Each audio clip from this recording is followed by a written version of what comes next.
I stand there at the beginning when I open a workshop and I momentarily reflect on who's in front of me, why they came, what they've given up to be there, and why I think it's important to them that they understand that they can make a difference in the lives of children.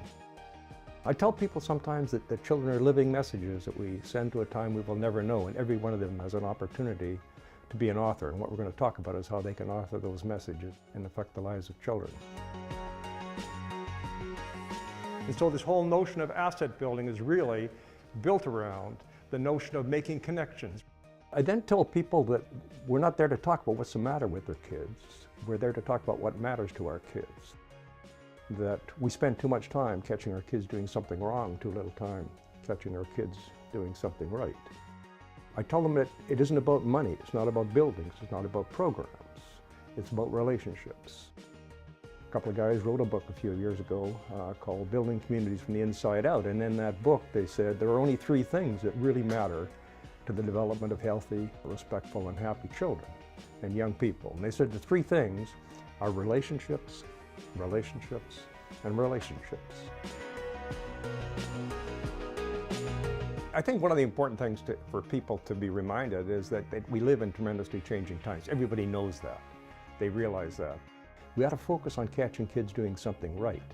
And we don't do that very well sometimes. Even as parents, we don't. We're able to pick up the garbage that didn't go out.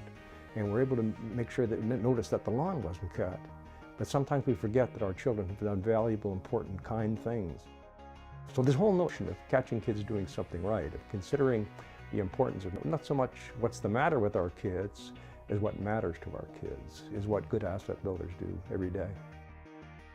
And a professional colleague from Toronto phoned me about 12 years ago now, 11 years ago, and said, "Hey Keith, have you seen the Search Institute's material? Have you seen the website of Search Institute out of Minneapolis?"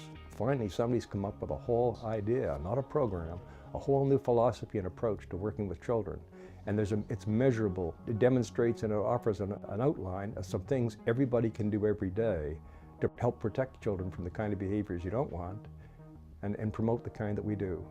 And so I began to look at their website and I found that they had, out as a result of their surveys and as a result of talking to children and young people and families and people interested in children, they had come up with factors which they said are critical to the development of healthy kids. I learned that developmental assets are simply life building blocks. There's things that can be recognized with anyone who has an interest in children, and money can't buy them. Simply a notion of focusing on strengths rather than weaknesses. And so when I'm introducing the assets, I'll pick up maybe 8 or 9 out of the whole batch, and I'll talk about them, and I'll try to offer a story that helps people understand how you translate recognition of the asset into an action on your part that introduces or enhances that asset in a child's life.